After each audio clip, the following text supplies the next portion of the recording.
Yes, so hi everyone and a warm welcome to our channel. I hope you are doing well. Studies and preparations are going on. काफी सारे resources आपके लिए upload हो चुके हैं already. A lot of work is going on for your CA final IDT paper number 5. In this video, in this particular lecture, we are going to talk about the mock test paper जो कि 19 मार्च को आपका हुआ था. 2-3 दिन का delay हो चुका है. हम 22 मार्च को वीडियो बना रहे, बट ठीक है सर, चलता है. काफी सारी अलग चीजें भी तो अपलोड कर दी आपके लिए. As usual, before starting with the discussion, फटाफट से टेलीग्राम चैनल ज्वाइन नहीं किया तो कर लो, एमसीक्यू सॉल्व करो, डिस्कशन में पार्ट लो, अपडेट्स वहां पे मिलते हैं. तो don't miss out on the very beneficial resources for your IDT. And second, genuinely content अच्छा लगे तो सब्सक्राइब कर लेना, कमेंट कर लेना. It helps me to reach more students. YouTube algorithm works that way.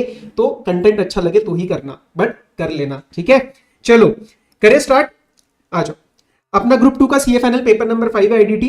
We will solve everything but थोड़ा सा rapid manner में, क्योंकि अब ये लेवल किसका है. हम चीजें कर चुके हैं, हम कंसेप्ट्स कर चुके हैं. एंड एमसीक्यूज में सारे कराऊंगा, प्लीज डोंट वरी. लेकिन जो डिस्क्रिप्टिव क्वेश्चंस है वो मैं आपके साथ फटाफट सारे डिस्कस करूंगा. कहीं पे भी आपको कोई क्वेरी आए, लगे कि यार ये मुझे अभी भी नहीं समझ आया, तो आप उसका सोल्यूशन डिटेल में देखो, कंसेप्ट को रिवाइज करो. बट येस, बैलेंस में सब कुछ यहाँ पे कराऊंगा, but revisionary point of view से. So let's start.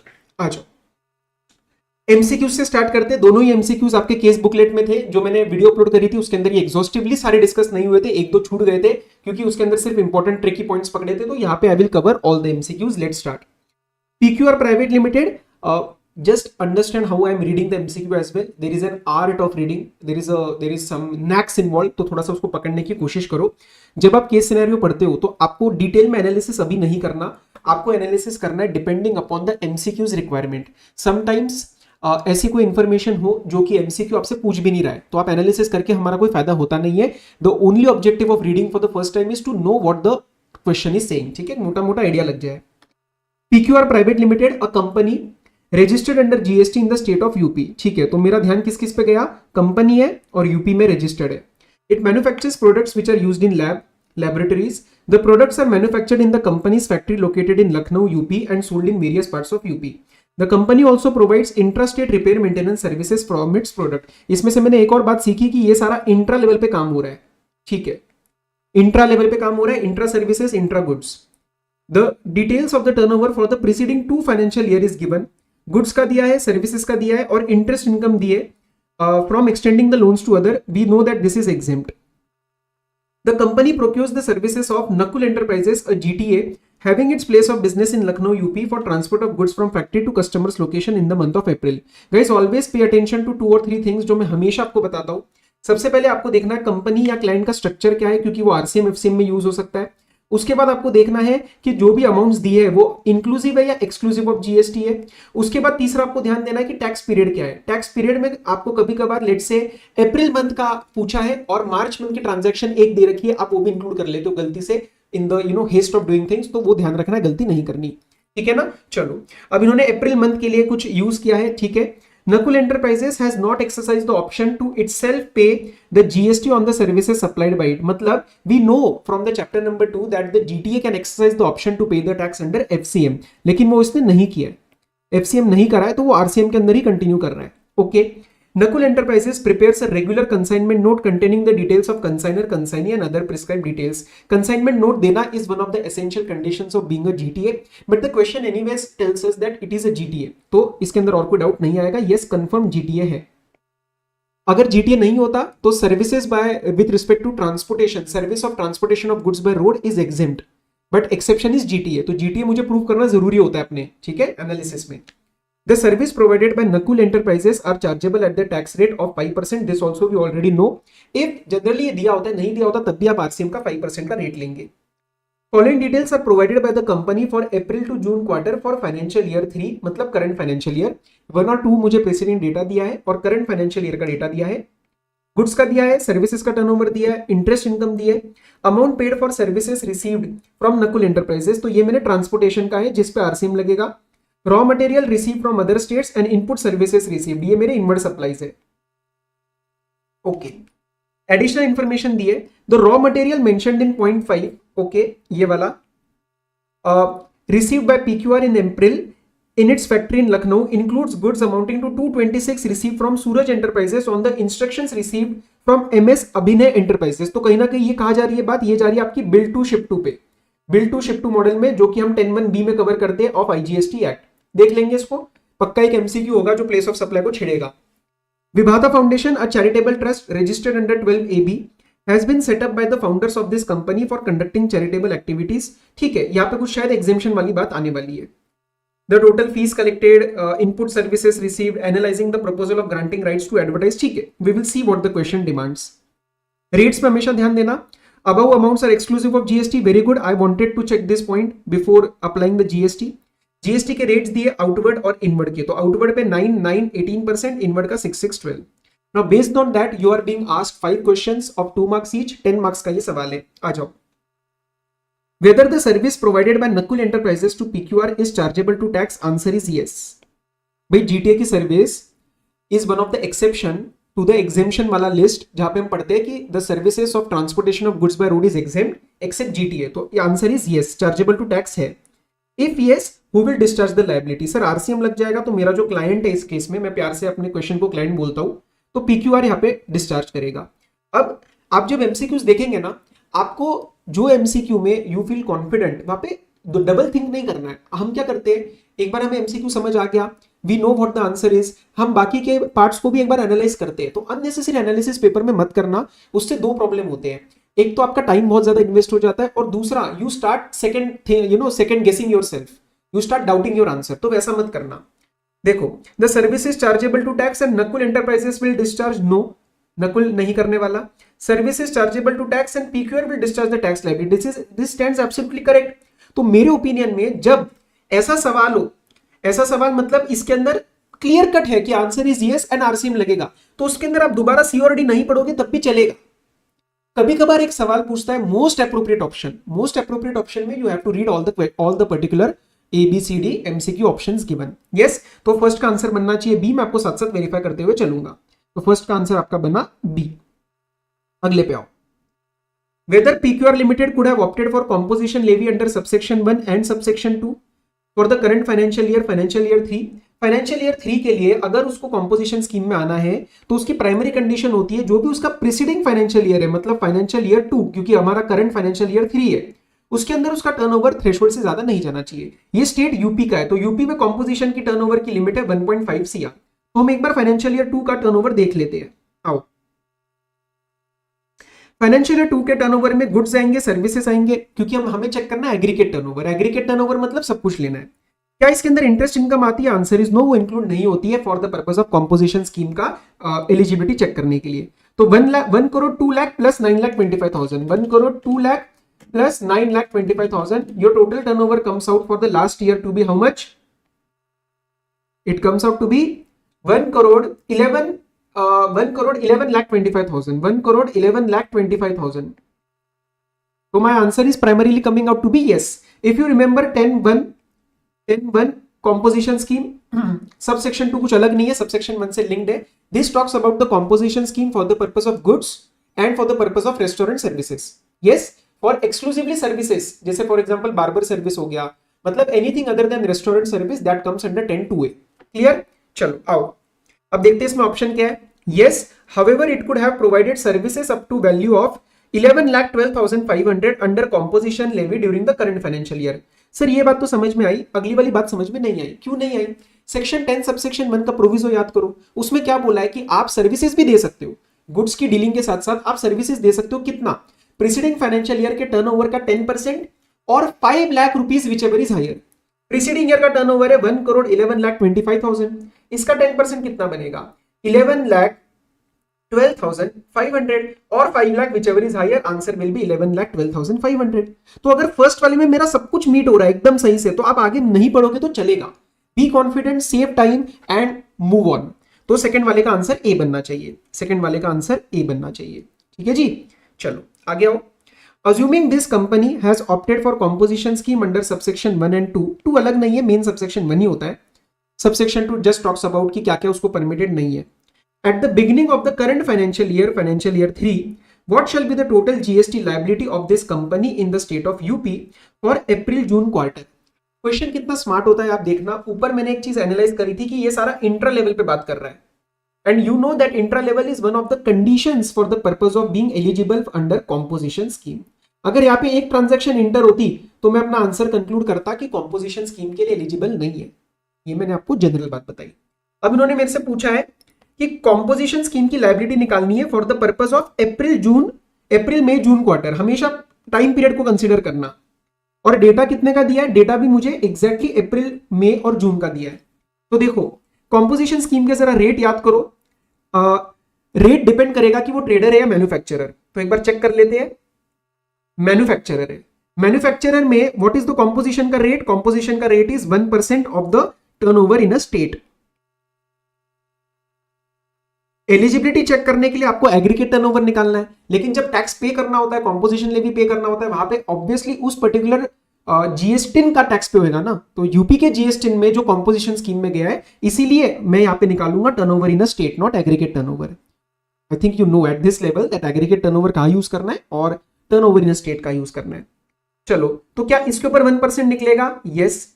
क्या इसके ऊपर सर्विसेज के ऊपर 1% निकलेगा? Goods services, yes. सी, आपको सर्विसेज कुछ हमने परमिट करी है, कि कितनी परमिट करी थी मुझे बताओ। यहाँ पे सर्विसेज आपको कितनी परमिट करी थी? 11 लाख की। Yes, we concluded this in part number 2। Current year में मैं सर्विस दे रहा हूं सिर्फ 92,000 की। I have the possibility to give services up to 11 lakh. Yes, तो दिस इज एब्सोल्युटली वैलिड। ये भी आपको एनालाइज करके नोट्स में बताना है कि ये सर्विस देना अपने आप में वैलिड है। और जब वैलिड हो जाता है तो इसके ऊपर कॉम्पोजिशन लेवी लगता है क्या? Answer is yes. We are allowing you services but you obviously need to pay composition levy on it as well.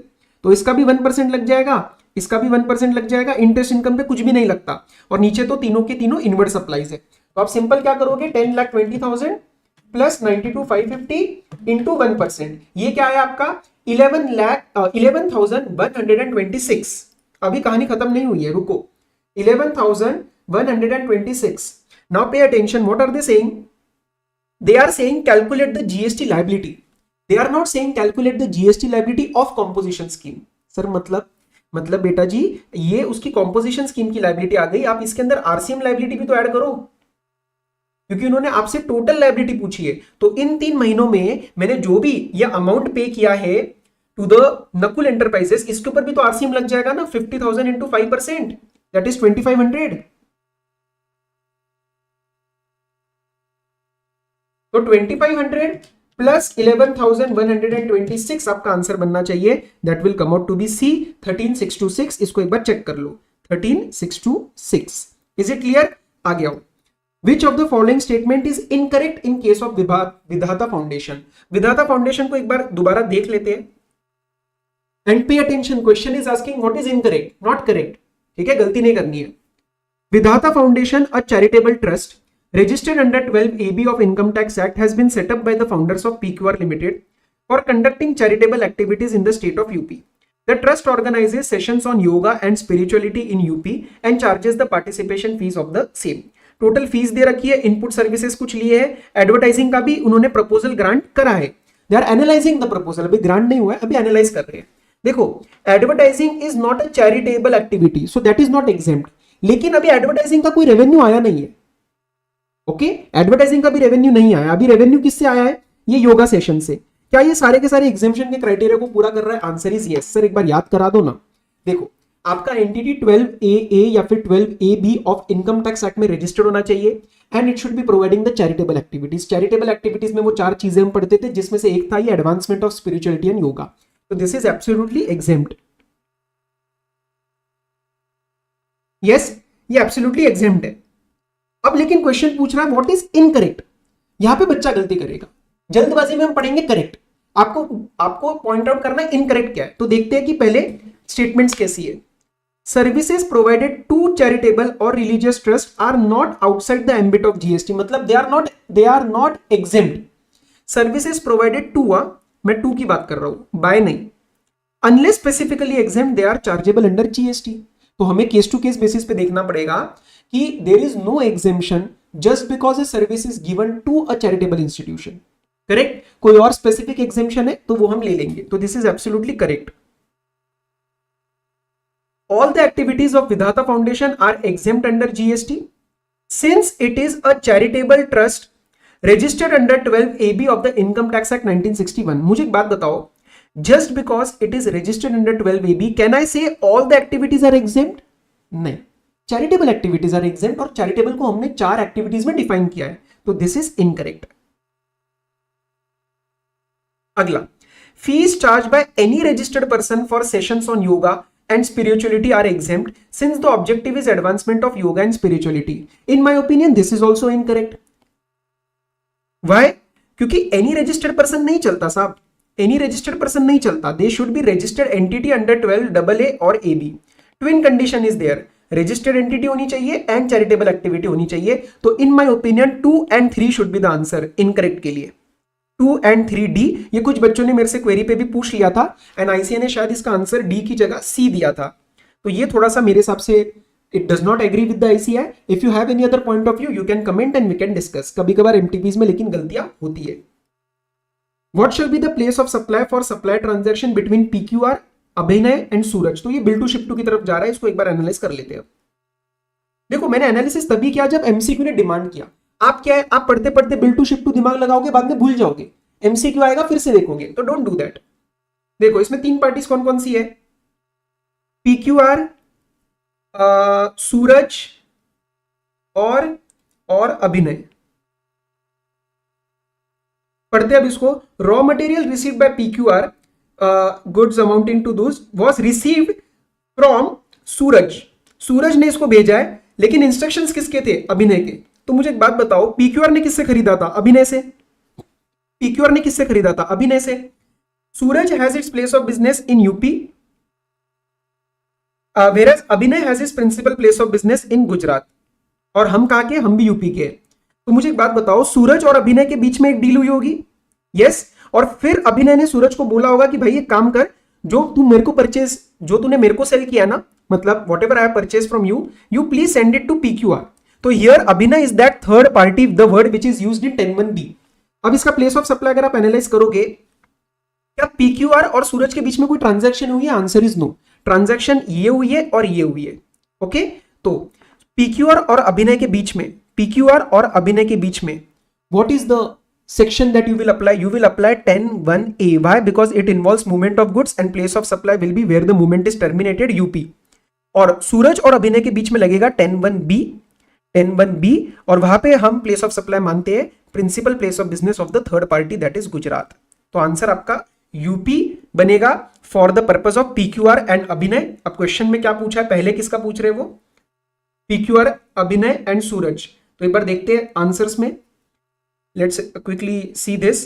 कभी कभार क्या होता है, आप ये सही निकाल लेते हो लेकिन नेमिंग गलत करते हो कि किन पार्टीज का आप आंसर दे रहे हो। तो PQR और अभिनय के बीच में लगेगा यूपी, और अभिनय और सूरज के बीच में लगेगा Gujarat.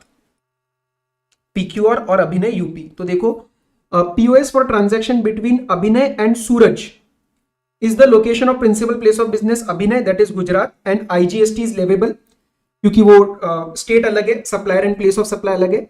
And place of supply for transaction between Abhinay and PQR is UP. So this seems to be correct. यही हमने निकाला है। और आप देखोगे तो location of supplier and place of supply अलग अलग है, तो IGST लगेगा, your answer will B A।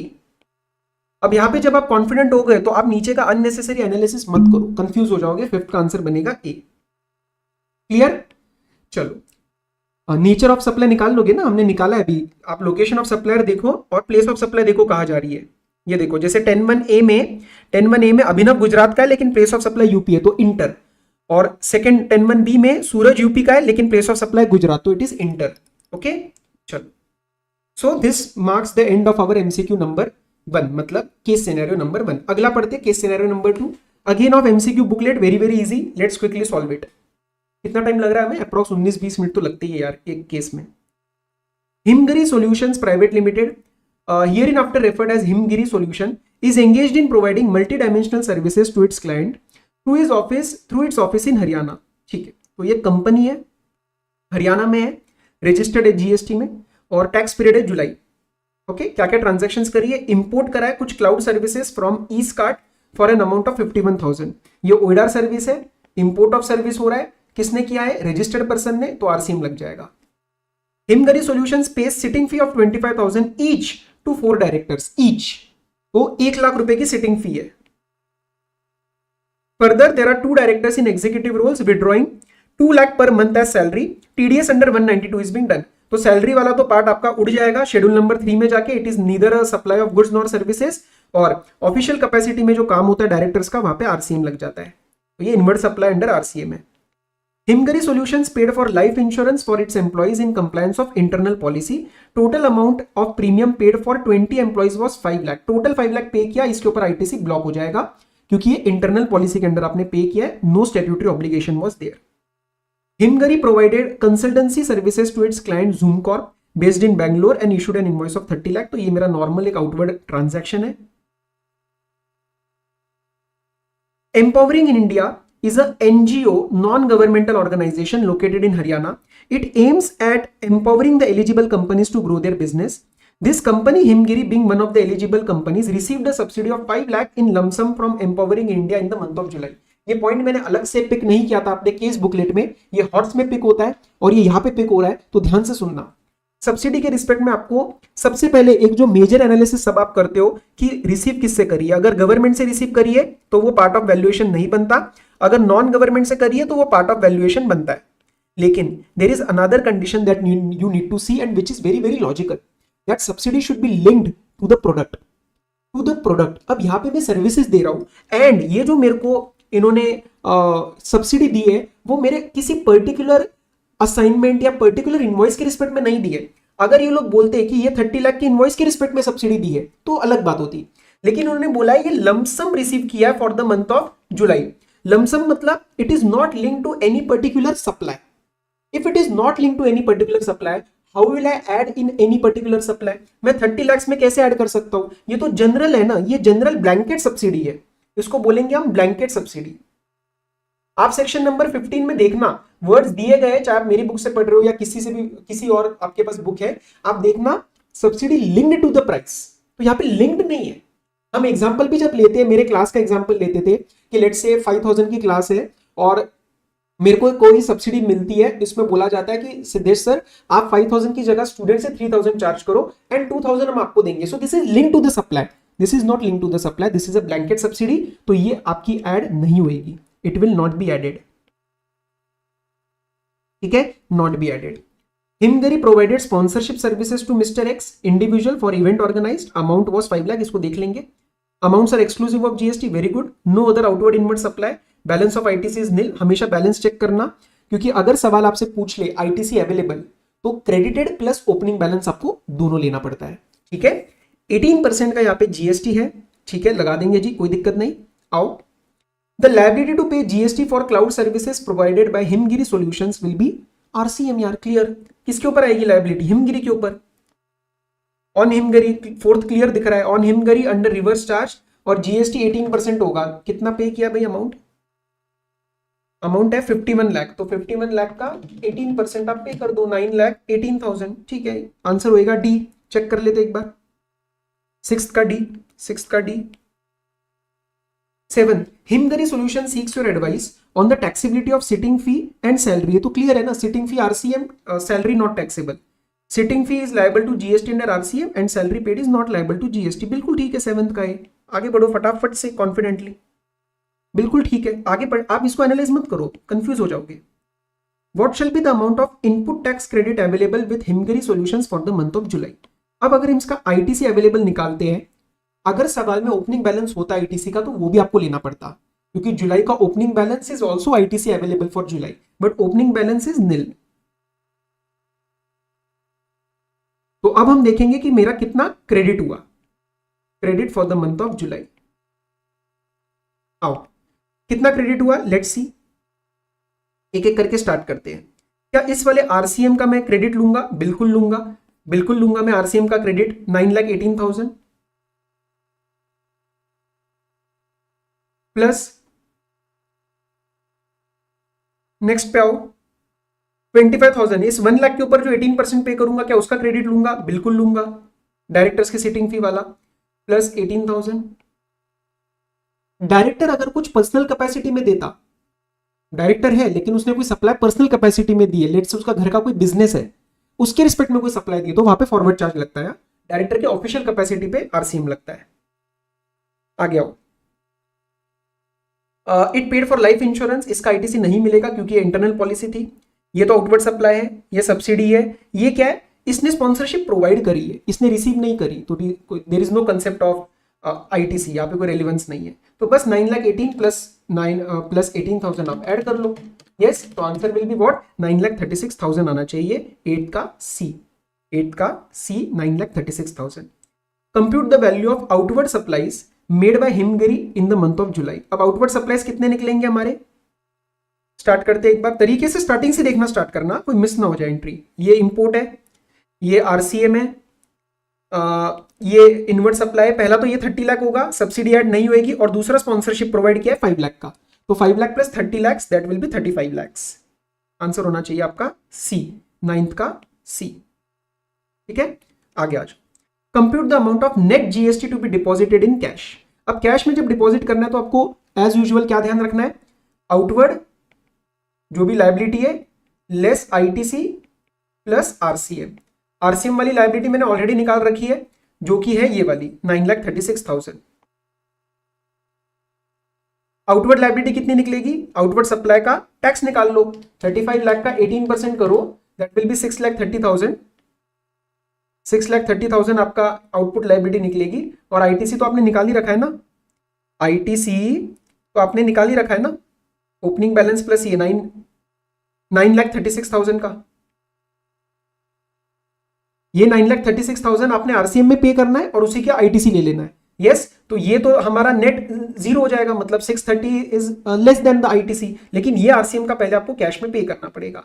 तो your answer will be 9,36,000 C, 10th का सी। क्लियर है बात, आगे बढ़े। यहाँ पे एक क्वेरी बस आपको आ सकता है, सर स्पॉन्सरशिप में एक बार आरसीएम का एनालिसिस नहीं करने की जरूरत, देखो कर लेते हैं। आरसीएम में स्पॉन्सरशिप के ऊपर जब आरसीएम की बात होती है तो it is applicable when the sponsorship is given by any person to a body corporate और अ पार्टनरशिप फर्म। तो इस केस में प्रोवाइड करा है इंडिविजुअल को, इसीलिए आरसीएम नहीं लगेगा। कंपनी इससे फर्क नहीं पड़ता, लेकिन यहाँ पे बॉडी कॉर्पोरेट या फर्म नहीं था, इसीलिए मैंने आरसीएम का एप्लीकेबिलिटी नहीं करी, तो वो मैंने फॉरवर्ड चार्ज में ही उसका 5 लाख लिया था यहाँ पे स्पॉन्सरशिप का। चलो हो गया, केस सिनेरियो नंबर 3 पे आ जाओ। Bhaskar, registered under GST in Delhi, is engaged in trading of cement as well as providing services by way of renting of commercial properties. On 2nd Jan, it received a contract for supply of 1000 kg from Rukhsana, registered in Punjab. Rukhsana directed Bhaskar to send the consignment. तो ये दोबारा यार bill to ship to लग रहा है, यहाँ पे मैं दोबारा नहीं कराऊंगा बिल टू शिप टू, अभी भी ऊपर करा है। यू कैन ऑल्सो लीव, एक ही चीज को बार बार नहीं करना है, कॉन्फिडेंट हो आगे बढ़ो। Bhaskar prepared the consignment on 4th Jan, dispatched the same on the next day, तो मतलब 5th Jan को डिस्पैच किया है, सप्लाई किया है 5th Jan को। The invoice was issued on 5th Jan. On 7th Jan, it received the check and accountant entered the payment in the books of accounts. However, he presented the check in bank on 14th and was credited in the bank on 15th. In the meanwhile, on 10th, the rate of tax was reduced. तो ये actually मैंने case booklet में पूरा cover किया, लेकिन मैं यहाँ पे दोबारा करा दूंगा, एब्सोल्युटली नो वरीज, ताकि आपको वीडियो ना चेंज करनी पड़े। सेक्शन नंबर 14 इसके अंदर लग रहा है, which talks about the change of rate in tax. On the inspection of the goods, it was found that there was some deficiency in the quality of goods. Therefore, the defective goods were returned to Bhaskar. Bhaskar issued a credit note. ठीक है, यहाँ पे एक property है, कुछ let out की है, ठीक है, वी विल सी। पहला मुझे पता है यहाँ पे सेक्शन 14 का ही सवाल आना है, तो we will quickly analyse section 14 with respect to this paragraph. हम एक बेसिक प्लॉटिंग कर लेते हैं एज ऑलवेज सेक्शन 14 की। जिन्होंने मेरी रिवीजन देखी है या मेरा तरीका देखा है, मेरा यही तरीका होता है। हम क्या करते हैं, चेंज का पहले डेट प्लॉट करते हैं। चेंज की डेट क्या है, 10th of January। इसके बाद मुझे 3 डेट्स निकालनी होती है। First date is the supply date, second date is the invoice date and third date is the payment date. Payment date के अंदर normal rule says that books की एंट्री या फिर एक्चुअल क्रेडिट, क्रेडिट क्यों, क्योंकि मैं सप्लायर के point of view से बात कर रहा हूं, विच एवर इज अर्लियर। लेकिन अगर ये credit is after 4 working days of change, तो उस केस में मैं बुक्स की एंट्री को इग्नोर करता हूं और क्रेडिट डेट को ही अपना पेमेंट डेट मान लेता हूं। ये मैंने सिर्फ आपको लॉ रिवाइज कराया है, ठीक है। चलो, अब इसमें 5th Jan को सप्लाई किया है और 5th Jan को ही इनवॉइस भी गया है। 5th Jan and 5th Jan को ही इनवॉइस गया है। पेमेंट की बात देखते हैं जरा। Accountant entered the payment in the books of accounts, कब, 7th Jan को। देखो, on 7th it receive the cheque and accountant entered the payment in the books of accounts. तो यहां पे पहले लिख लेते 7th Jan। आगे क्या बोल रहा है वो, However, he presented the check in the bank on 14th Jan. Present कब किया ना, ये मेरे लिए रेलिवेंट नहीं है। क्रेडिट कब हुआ है? 15 जैन को। और चेंज कब हुआ है? चेंज हुआ है आपका 10 जैन को। So did the credit in the bank happen after 4 working days of change? Answer is yes. 11, 12, 13, 14, 15, तो ये बाद में हुआ, बाद में हुआ। 15th is after the 10th। Clear? तो इस केस में मैं जो मेरा पेमेंट डेट है वो दोनों को अर्लियर नहीं मानूंगा, मैं क्रेडिट डेट मान लूंगा, ये वाली 15 जैन। अब इसको प्लॉट करते हैं। 10 जैन से पहले सप्लाई डेट हो चुकी है 5 जैन, इनवॉइस डेट भी पहले है 5 जैन, और पेमेंट डेट है 15th जैन। अब हाँ 15 Jain, that is afterwards. The law says that तीनों में से कोई भी दो चीजें आपको चेक करनी है कहां फॉल कर रही है, that will be the answer. तो दो चीजें पहले फॉल कर रही है, आंसर विल बी प्री मतलब 28%, क्योंकि 28 से 18 हुआ है। लेकिन sir we need one specific date as the answer of time of supply, वो क्या होगी? For that you remember supply is never the answer, तो in this case answer will be invoice date, that is 5th of January. Sir अगर कई case में supply की जगह invoice और पेमेंट दो एक साथ आ जाए, दोनों पहले या दोनों बाद में आ जाए, तो दोनों ही आंसर्स बन सकते हैं। तो उस केस में विचेवर इज अर्लियर आपको पिक करना होता है। Answer will B 28% 5th of Jain. 28% 5th of Jain, आगे बढ़ो ही मत, 11th का ये आपका आंसर बना होगा। क्लियर है बात? चलो आगे आओ। What is the place of supply? ये मैं नहीं करा रहा, प्लीज आप भी छोड़ सकते हो। बिल टू शिप टू है, सिंपल रहेगा, कुछ नहीं दिमाग लगाना। Bhaskar Limited has not issued any invoice in respect of services provided by way of renting of the property in the month of January.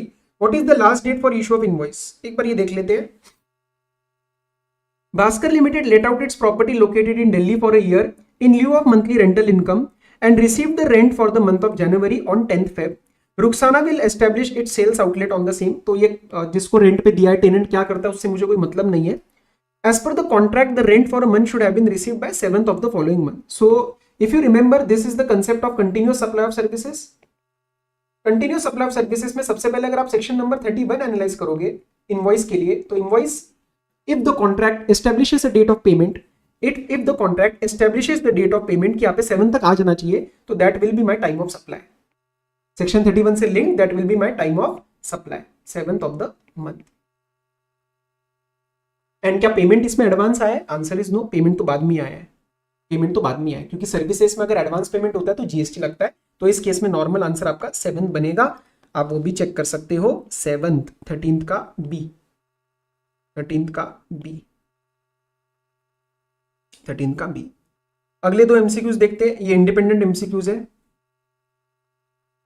For determining the CIF price of the imported goods metal PMT, certain additions have to be made to the value of imported goods under rule 10(2) of the customs valuation rules. Yes we know, transport and insurance. If cost of insurance is not ascertainable, then such amount is determined as follows. क्या होती है cost of insurance? 1.125%. तो देखो 1.125% कहाँ कहाँ आ रहा है? 20% तो गलत है, वो तो ट्रांसपोर्ट के लिए होती है। एक यहाँ आ रहा है, एक यहाँ पे भी आ रहा है, तो लेट्स सी दोनों। 1.125% of FOB value of imported goods, ये तो करेक्ट लग रहा है, ये तो करेक्ट लग रहा है, ठीक है, इसको मार्क करो एक बार। और अगला देखते हैं, when the FOB value is not ascertainable but sum of FOB and cost of transport loading unloading up to the place of importation is ascertainable, then we take 1.125% of such sum. This is also absolutely correct, ये भी correct है और ये भी correct है। जब ये FOB value single available नहीं होती बट एफओबी प्लस ट्रांसपोर्ट होती है, तो आप उसका भी 1.15% लेते हो, तो ये दोनों एब्सोल्युटली करेक्ट है। थर्ड भी देख लो एक बार, 20% दिख रहा है, नहीं गलत होगा। तो 2 and 3 का कौन सा पार्ट है? ये रहा 2 और 3, यस 2 और 3 में से डिपेंडिंग अपॉन द केस इसका आंसर बनना चाहिए सी, 14 का बनना चाहिए सी। अगले पे आओ। Determine the total duty payable under customs law if mister Aditya imported rubber from Singapore at landed price of 50 lakh. It has been notified by the CG that share of import of rubber from developing country against total import exceeds 5%. कहीं ना कहीं आपको याद आ रहा है safeguard duty में एक एग्जिम्पशन होती है कि अगर 3% तक हो तो सेफगार्ड ड्यूटी नहीं लगाई जा सकती, बट ये तो 5% से भी ऊपर है तो सेफगार्ड ड्यूटी तो लगेगी। कितनी है? 30%, बीसीडी है 10%, ignore IGST and infrastructure development cess. तो आपको क्या निकालना है इसके अंदर? निकालना क्या है? Total duty. Always pay attention कि निकालना क्या है, टोटल ड्यूटी निकालनी है। ओके ठीक है, 50 लाख है, 50 लाख के ऊपर 30% भी उसी के ऊपर लगेगा, कस्टम्स ड्यूटी भी उसी के ऊपर लगेगी, तो इंटू 30% करो, इंटू 10% करो, तो 50 लाख इंटू 30%, 15 लैक्स, और 10% आपका लगेगा 50,000, नहीं sorry 5 lakh, this will B 5 lakh, 50 lakh का 10%। और एक चीज कभी भी नहीं भूलनी, सवाल आपको अलग से नहीं देगा, आपको स्टिल लगाना है द सरचार्ज, SWS सरचार्ज जो आपको लगाना है दैट इज इसका 10%, सोशल सरचार्ज, तो ये इसका 50,000। तो टोटल कितना बना, 15 लाख प्लस 5 लाख 20 प्लस 50,000 20 लाख 50,000। तो इसका आपका आंसर बनेगा 20 लाख 50,000। देख लो कोई है क्या, 20 लाख 50,000 ए बनना चाहिए, ए 15 का A. With this we are completing our MCQs. फटाफट से स्टार्ट करते हैं डिस्क्रिप्टिव क्वेश्चंस। इसका जो क्वेश्चन नंबर 1 है ये एक रिपीट क्वेश्चन है, ये नया क्वेश्चन नहीं है, it's a very very easy question, but still I am going to invest the time to discuss the क्या क्या दिया है, क्या क्या डेटा दिया है। बट बेटा जी एक बार हाथ से आपको करना पड़ेगा अगर आपने नहीं किया है, इन क्वेश्चंस की प्रैक्टिस नहीं करिए तो अभी रोको, एक बार फटाफट से खुद सॉल्व करो। It will take hardly 10 to 12 minutes, इसमें एडजस्टमेंट्स भी ज्यादा नहीं है। And to be very honest ये वाला क्वेश्चन मैं बोलता हूँ कि शायद आपके पेपर में ना आए क्योंकि बहुत ईजी है, ठीक है। तो ये आपको आपसे खुद होना चाहिए, but still I will discuss the adjustments. चलो बेसिक स्ट्रक्चर आपको याद दिलवा देता हूँ। बेसिक स्ट्रक्चर कहाँ डिस्कस करें अपन लोग, अब यहां पे डिस्कस करते आओ, ठीक है। सुनो बेसिक स्ट्रक्चर आपको क्या करना है, ये मेरी आउटपुट लायबिलिटी होती है, ठीक है। जो भी मेरा आउटपुट लायबिलिटी होगी उसमें से लेस आपको करना है आईटीसी और फिर आपको ऐड करना है आरसीएम। ये मैं बार बार बताता हूं क्यों, क्योंकि कई कबार अभी भी आप आरसीएम पहले ऐड कर लेते हो। नो, अगर आप आरसीएम ऊपर दिखा देते हो और आईटीसी नीचे, इसका मतलब कहीं ना कहीं you are using ITC for the purpose of RCM and that is not allowed. RCM is to be paid in cash only. समझ में आया? तो ये आपकी आउटपुट लायबिलिटी के ट्रांजैक्शंस निकल जाएंगी, ये लेस आईटीसी हो जाएगा, ये आरसीएम आपका ऐड हो जाएगा। Whatever is not asked, whatever is not asked that will come as your working note. Clear? और रूल 42 जो होता है, रूल 42 एग्जेम्प्ट अपॉन टोटल का, वो कॉमन क्रेडिट, वो क्वेश्चन हो सकता है आपको अलग से ना बताए। In this question they have asked you specifically, but even if it doesn't ask, you have to calculate if the question gives that information. चलो इसके फटाफट एडजस्टमेंट्स दिखा देता हूं आपको। वेदांत shoppe is a retail trader of taxable and exempt goods registered under GST in the state of Rajasthan. Following details for the month. क्या क्या दिया है देखो, details of sales, supply of taxable goods, इसके ऊपर आपका जीएसटी आ जाएगा। Supply of goods not liable to GST, इसके ऊपर आपका जीएसटी नहीं आएगा, लेकिन ये कहीं ना कहीं कॉमन क्रेडिट की तरफ बात जाएगी। Details of goods purchase for being sold in the shop, taxable goods, तो इसके ऊपर आपका आईटीसी आ जाएगा गुड्स का, एंड ये एक्सक्लूसिवली अवेलेबल भी रहेगा। Goods not liable to GST, इसके ऊपर कहीं पे भी कोई जीएसटी नहीं आएगा, तो आईटीसी का सवाल नहीं उठेगा। Expenses monthly rent payable for the shop, yes इसके ऊपर आईटीसी लेना है। Telephone expenses 30,000 for landline phones installed at shop, 20,000 for mobile phones of employees, mobile phones are given to employees for official use. जब दोनों ही official है तो मुझे इसके ऊपर आईटीसी मिल जाएगा, ITC will be given. Audit fees to a chartered accountant, stat audit भी है उसमें, सर्टिफिकेशन वर्क भी है, दोनों ही बिजनेस से रिलेटेड है। सी आईटीसी के रिस्पेक्ट में एक बेसिक कंडीशन आप नोट्स में डाल सकते हो, that if it is used for the purpose of business and the output supply is taxable then I will get the ITC. हाँ कुछ एग्जाम भी है साथ में, तो we will do the apportionment under rule 42। तो ये आपका 60,000 के ऊपर भी आपको आईटीसी मिल जाएगा, कॉमन क्रेडिट होएगा लेकिन मिल जाएगा। Premium paid on health insurance policies for specified employees as per the company policy. Because it is company policy, I won't get the ITC. इसका ITC नहीं मिलेगा। Freight paid to the GTA, service taxable at 5% for inward transportation of goods which are not leviable to GST. ध्यान से सुनना, goods are not leviable to GST. ये goods GST में leviable नहीं है, तो इस 50,000 पे जो भी मैं 5% का RCM लगाऊंगा, RCM के अंदर टैक्स तो पे करना है, लेकिन इसका मुझे ITC नहीं मिलेगा। Freight paid to GTA, reverse charge for inward transportation of taxable goods, तो ये मुझे पूरा का पूरा आईटीसी मिल जाएगा। ये भी आरसीएम के अंदर जाएगा, लेकिन फर्क ये है कि आईटीसी मिल जाएगा। ध्यान रहे दोनों ही आपके आरसीएम के अंदर जाने वाले हैं, लेकिन आईटीसी सिर्फ नीचे वाले का मिलने वाला है। Goods given as free sample not included in the taxable value of 45 lakh, तो ऊपर वाले में इंक्लूड नहीं किया है और ये फ्री सैंपल की तरह दिए, तो फ्री सैंपल की तरह दिए तो उस केस में आपको इसका आईटीसी ब्लॉक हो जाएगा, आपको इसका आईटीसी ब्लॉक हो जाएगा, 5,000 पे आईटीसी नहीं मिलेगा। बाकी कुछ भी नहीं है, there is no other transaction, hence I say that I don't expect this question in your exam.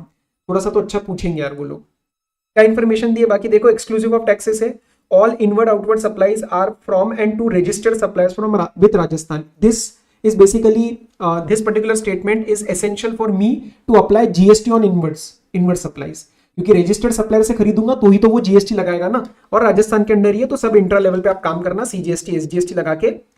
Okay, आपका आपका आपका आरसीएम वाला 5% रेट है तो 2.5 लग जाएगा, और नॉर्मल आपका 6,612 है। तो देखो इसमें सबसे पहले पूछा है ITC credited to the electronic credit ledger, तो इसमें आप सारा का सारा क्रेडिट लेना, कौन सा, कॉमन क्रेडिट वाला और एक्सक्लूसिवली अवेलेबल वाला। एक्सक्लूसिवली अवेलेबल आपके दो है, कौन कौन से, एक तो ये जो मैंने टैक्सेबल गुड्स के लिए आरसीएम यूज किया है, और एक ये जो मैंने एज सच पूरे टैक्सेबल गुड्स परचेज किए है। ठीक है, अगला पूछ रहे common credit available for apportionment. अब इसमें आप सिंपल करोगे, जो भी आपने फर्स्ट में निकाला होगा उसमें से आप दो आइटम्स को माइनस कर देना जो मैंने अभी अभी आपको बताया, विच आर एक्सक्लूसिवली अवेलेबल। 5,000 और ये जो इंश्योरेंस पॉलिसी है ये आपका क्रेडिट भी नहीं होएगा। ब्लॉक क्रेडिट जो होता है it is not credited in the electronic credit laser. ITC attributable towards exempt supply out of the common credit, कुछ नहीं करना, common credit into E upon adjusted total turnover, वो इसमें ज्यादा कोई कैलकुलेशन इन्वॉल्व नहीं है, आपको सिर्फ करना है this is not leviable to GST, this will be considered as exempt, तो 10/60, क्योंकि दिस इज टोटल 60। यहाँ पे कोई शेयर सिक्योरिटीज नहीं दिया है, कोई बिल्डिंग लैंड वगैरह नहीं सेल करी है, तो दिस इज वेरी सिंपल। और लास्ट में आपको सिर्फ जीएसटी पेबल इन कैश निकालना है। कैश में कैसे निकालोगे, वही जो मैंने आपको अभी फॉर्मेट बताया था, बस ये वाला जो ITC attributable to exempt supply ये लेना मत भूलना, ये आप या तो आउटपुट टैक्स में ऐड कर दो या तो आईटीसी में से माइनस करके नेट ले लो, चलेगा। ठीक है, तो फर्स्ट मैंने सारे डिस्कस किए, देयर इज नो, मतलब फर्स्ट वाले में अगर दिक्कत आ रही है तो बेटा अभी गलत है फिर सीन, है ना, मतलब कहीं ना कहीं मुझे आपके साथ सच भी बोलना है। फर्स्ट वाले में दिक्कत आ रही है तो मैं यहाँ पे आपको कोई शुगर कोट नहीं करूंगा चीजें, मैं बोलूंगा कि कंसेप्ट वीक चल रहा है आपका, ठीक है ना। चल, और अगर कॉन्फिडेंट हो क्वेश्चन देख के तो don't do the there is no need to solve this, first वाला बहुत इजी है। चलो अगला भी बहुत इजी है, प्योर एजेंट का कंसेप्ट लग रहा है, रूल 33। ये एक्चुअली क्वेश्चन सारी बहुत इजी है, मतलब I didn't find any question worth doing, but because MTP है फटाफट से आपका भी टाइम बचे इसलिए मैं कर रहा हूँ। मटेरियल का सवाल है, फटाफट से देखते हैं। Malketo manufacturers registered in Mumbai is a manufacturer of footwear. It imports a footwear making machine from US. The company enters into contract with Shiva Logistics, a licensed customs broker at Ahmedabad, to meet all the legal formalities in getting the machine cleared. Apart from this मतलब ये एक बहुत important word है। Apart from this मतलब वो खुद की services के साथ साथ कुछ और भी मांग रहा है। Malketo authorizes Shiva to incur, ये भी कीवर्ड एनालाइज करेंगे, authorizes, क्यों मैं अभी बताऊंगा, to incur on its behalf expenses with respect to clearance of the machine from custom stations and bringing the same to the warehouse of this company, which shall be reimbursed by this company to Shiva Logistics on actual basis in addition to agency charges. इसमें सारे जो मैंने keywords mark किए, apart from this, authorization, reimbursement, in addition, these all are the conditions of pure agent. Pure agent की services का मतलब होता है reimbursement, and that pure agent का जो सर्विस होता है that is not a part of valuation. तो Malketo जो भी ये सर्विस दे रहा है, Malketo नहीं, जो भी शिवा लॉजिस्टिक सर्विस दे रहा है, this is something, this particular reimbursement is something in addition to its own services, और उसके लिए ऑथराइजेशन मिला है मुझे रेसिपिएंट से। तो supplier doing something in addition with proper authorization, these are the conditions of the pure agent. Okay, अब invoice में क्या क्या है, आपको इसमें से सिर्फ सिलेक्ट करना है कि वैल्यूएशन किस पे लगेगा। देखो, value of supply bye Shiva logistics with the help of information. Value of supply क्या बनेगा, एजेंसी चार्जेस शिवा लॉजिस्टिक्स ने जो लिए ये उसका खुद का चार्ज है, ये वैल्यूएशन बनेगा। क्या अनलोडिंग आपका पार्ट बनेगा, आंसर इज नो, ये रीइंबर्समेंट है। Charges for transportation of machine from Kandla port to Shiva logistics godown, ये बनेगा, आंसर इज नो, ये रीइंबर्समेंट है। And one of the essential conditions is that जो भी सर्विसेज दी जा रही है उसका इंटरेस्ट और उसका एंजॉयमेंट वो सप्लायर नहीं कर रहा है। फॉर एग्जांपल होटल एक्सपेंसेस, अब होटल में जाके रहता तो खुद है ना वो, तो उसका रीइंबर्समेंट प्योर एजेंट में नहीं आता। ठीक है, तो ये सबका आएगा, ट्रांसपोर्टेशन, अनलोडिंग, ये सिर्फ उसने पे किया और बाद में रीइंबर्स करवा लिया। ये फर्दर ट्रांसपोर्टेशन हो रहा है फ्रॉम उस शिवा लॉजिस्टिक्स का गोडाउन टिल Malekta एक्सपोर्ट का गोडाउन, तो ये भी आपका नहीं बनेगा। Prepare and submitted bill of entry, paid custom duty, ये भी नहीं बनेगा, ये मियर रीइंबर्समेंट है। Dock charges mere reimbursement, port charges mere reimbursement, लेकिन होटल एक्सपेंसेस मियर रीइंबर्समेंट नहीं है क्योंकि इसके अंदर इंटरेस्ट इन्वॉल्व हो गया, पर्सनलाइज नेचर की सर्विसेज है। ट्रैवलिंग एक्सपेंसेस प्योर एजेंट में नहीं आते, टेलीफोन एक्सपेंसेस भी नहीं आते क्योंकि बात शिवा लॉजिस्टिक्स ने करी, रहा शिवा लॉजिस्टिक्स के आदमी लोग वहां पे जाके और ट्रैवल भी उन्होंने किया, दीज आर पर्सनलाइज, तो वहां पे उनका खुद का इंटरेस्ट आ चुका है, तो ये बेशक रीइंबर्समेंट है बट प्योर एजेंट में नहीं आते। तो आपका आंसर बनेगा 5 लाख प्लस 40 एंड 90, 5,95,000 प्लस 2,000, 5,97,000, इसका आपका आंसर बनेगा 5,97,000। हर एक के नीचे एक एक लाइन का नोट डाल देना ब्रैकेट में, पूरे नंबर मिलेंगे, गारंटी मेरी। आ जाओ, पहले obviously you have to explain rule 33, फिर ब्रैकेट में नोट्स के साथ, और you can write notes at the start 5,97,000। ठीक है, अब आगे कुछ उन्होंने पूछा है, would your answer be different if Shiva logistics has charge 13 lakh as a lump sum consideration for getting the imported machine cleared and bringing the same to the warehouse? Answer is yes. अगर lump सम किया तो you are not showing the reimbursement separately, which is one of the essential conditions of rule 33, तो फिर इसके ऊपर पूरा GST लग जाएगा।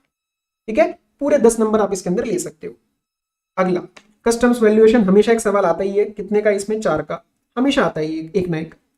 15,000 chalices were imported for charitable distribution in India by Social Welfare Charitable Trust.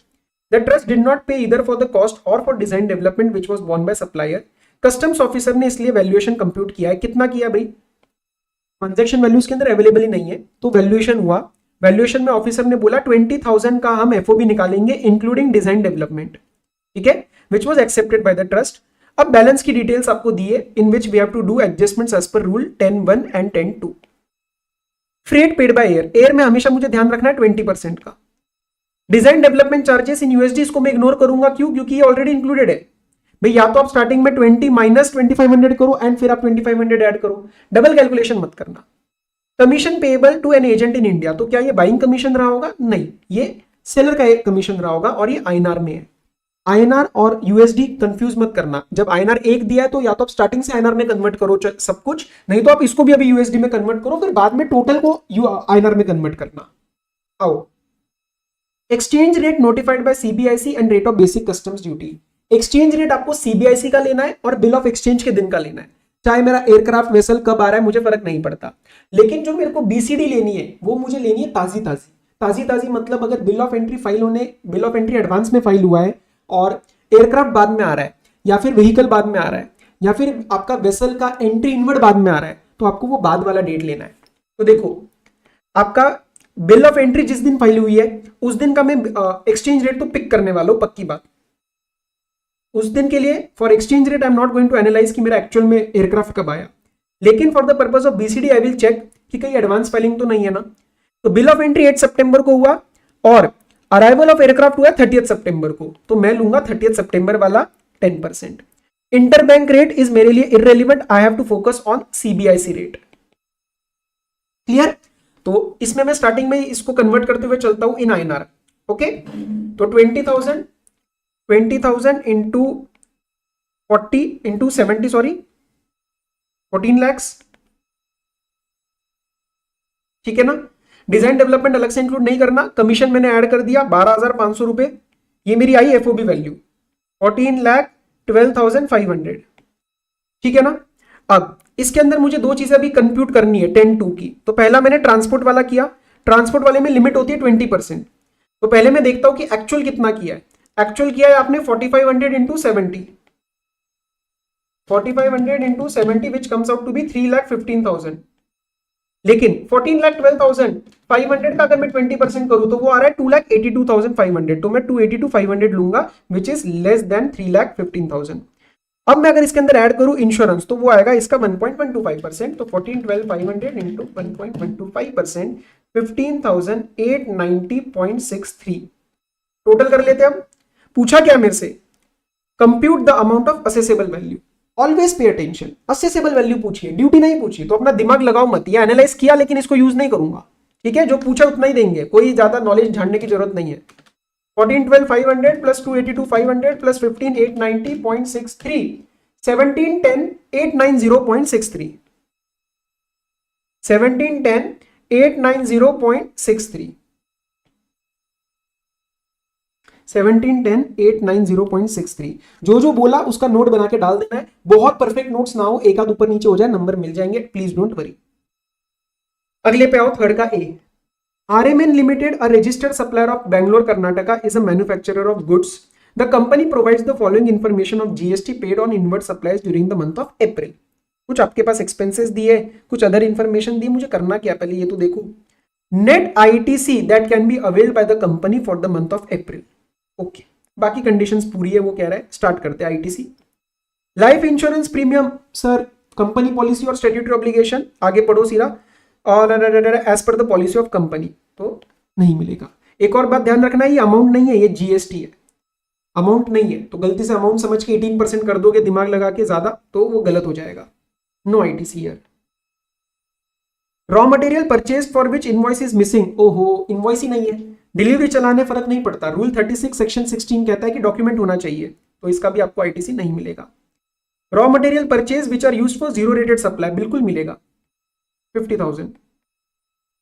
Works contractor services used for repair of factory building which is debited in PNL, sir works contractor तो है लेकिन ये PNL में debit हुआ है, PNL में debit हुआ है, इसका मतलब ये कंस्ट्रक्शन नहीं है, क्योंकि कंस्ट्रक्शन का मतलब हमने समझा था, बताओ किसके अंदर, सेक्शन नंबर 17(5)(c) और 17(5)(d), हम ये दोनों के अंदर जब वर्ड्स यूज करते हैं वहां पे 17(5)(c) में भी use the word construction, construction मतलब कैपिटलाइजेशन, और कैपिटलाइजेशन नहीं हुआ है मतलब ये रेवेन्यू एक्सपेंस है, तो इसका भी आपको आईटीसी मिलेगा। Company purchase the capital goods for 4 lakh and claim depreciation of 44,800 on full amount of 448 मतलब ये 48,000 क्या है, 48,000 डिवाइडेड बाय 4 लाख, तो ये आपका 12% जीएसटी है, मतलब क्योंकि परचेस 4 लाख पे किया और डेप्रिसिएशन अगर मैं 448 पे क्लेम कर रहा हूं, इसका मतलब वो जो बीच में एडिशन हुआ है वो जीएसटी हुआ है 12%, तो अगर आपने डेप्रिसिएशन लिया तो आपको आईटीसी नहीं मिलेगा, तो इसका आंसर बनेगा 80,000। लेकिन एक बार अलग से इंफॉर्मेशन भी देख लेते हैं, आओ, बेसिक अभी मैंने निकाल लिया है। In the month of September of the previous financial year, the company availed ITC of 2,40,000 on purchase of raw material which was directly sent to the job worker premises under challan. Previous financial year में the said raw material has not been received back from the job worker up to 30th April. तो सुनो ना, 25 सितंबर को भेजा था, अभी तो अप्रैल ही हुआ है ना, एक साल है मेरे पास, तो अभी एक साल का पीरियड खत्म ही नहीं हुआ है। अगर एक साल का पीरियड हो जाता, एक साल का पीरियड अगर पूरा लैप्स हो जाता, तो इन दैट केस उसको मेरे को डीम सप्लाई बना के टैक्स इंप्लीकेशन भी आ जाता। अभी यहाँ पे देयर इज नथिंग रॉन्ग, एक साल अभी कंप्लीट नहीं हुआ है, मैंने आईटीसी लिया है, सब कुछ तो ठीक किया है, क्या दिक्कत करी है मैंने, कुछ नहीं किया। All the above inward supplies except serial number 3, serial number 3 कौन सा है भाई, जीरो रेटेड है, have been used in the manufacture of taxable goods. Inward supplies of 3 above have been used in the manufacture of exempt goods, लेकिन इससे फर्क नहीं पड़ता ना। देखो अगर कोई चीज एग्जेम्प्ट गुड्स के लिए यूज करी है लेकिन कल को आपने उसको एक्सपोर्ट कर दिया, तो क्या इसके ऊपर आईटीसी मिलता है? Answer is yes, you get the ITC, you get the ITC, क्योंकि वो जीरो रेटेड का कैरेक्टर रिटेन करता है, चाहे वो खुद एग्जेम्प्ट हो। तो एक आइटम एग्जेम्प्ट है लेकिन एक्सपोर्ट कर दिया तो उसका आपको आईटीसी मिलता है, इसीलिए मैंने इसको जीरो रेटेड देखते ही इसको आईटीसी पक्की बात से दे दिया। क्लियर है? 80,000। आ गया। B, determine the time of supply in the following cases. Bansali sells the goods to Chopra on 4 June, goods are taxable under RCM, मतलब 13(3) लगाना है। 13(3) में मुझे 3 डेट निकालनी होती है। पहला होता है रिसीव कब किया, दूसरा होता है 31st डे फ्रॉम इनवॉइस, और तीसरा होता है payment whichever is earlier date, मतलब मेरे बुक्स में एंट्री या फिर debit from bank account from recipient standpoint. चलो ये तीन डेट्स देख लेते एक बार। सेल हुआ है 4 जून को, goods are taxable under RCM, invoice is issued on 4 June. उसके आगे आप 31st डे निकालोगे तो वो निकालो 30 - 4 - 30, तो वो बनेगा आपका 4 खत्म होके 5 जुलाई। यस, एक सेकेंड है, कुछ गलती तो नहीं हो गई। 30 - 4 और -30 4 जुलाई, तो 31st बनेगा आपका 5 जुलाई। 30 डेज खत्म होंगे 4th को और आगे आपका 5 जुलाई 31st डे। उसके बाद वो कह रहा है Chopra receives the goods on 12 June, receive करा है 12 जून को, एंड रिकॉर्ड करिए पेमेंट 30th जून को, डेबिट हुए 2 जुलाई को, तो which ever is earlier 30th जून को। तो तीनों में से कौन सी सबसे अर्लीस्ट डेट आ रही है? सबसे अर्लीस्ट डेट आ रही है आपकी 12 जून। ठीक है, अगला वो पूछ रहा है Anand limited sells food coupons to Banwari limited, company gives this coupons to employees as a part of agreed perquisites, the coupons can be redeemed for purchase of any item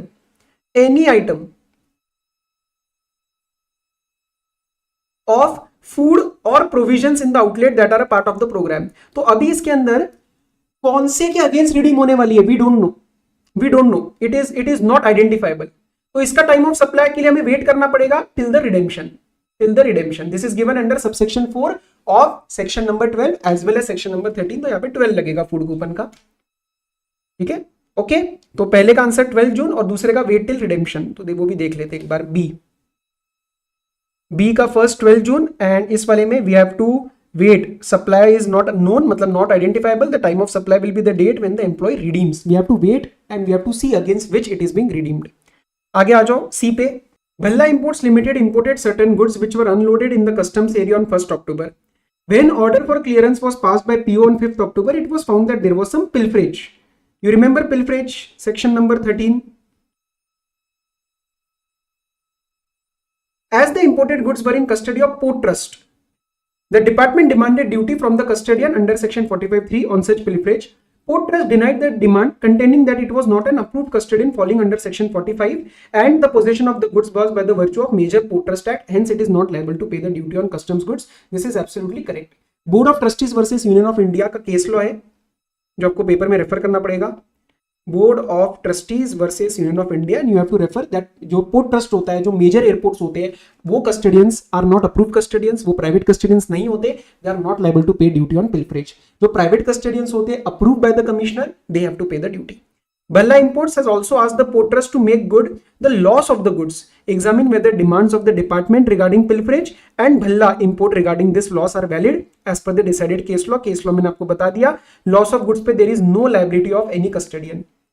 pilferage के ऊपर प्राइवेट कस्टडियन की होती है, loss of goods पे किसी भी custodian की liability नहीं होती। लेकिन आप एक जनरल बात पेपर में लिख के आ सकते हो, एक line, that as a general law the custodian being the bailee of the goods can be sued for the purpose of recovery of the duty.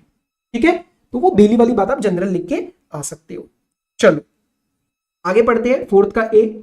सूरज भन and company is registered under GST in the state of Maharashtra. They have made zero rated supply of goods worth 84,50,000 without the payment of IGST for 10,14,000.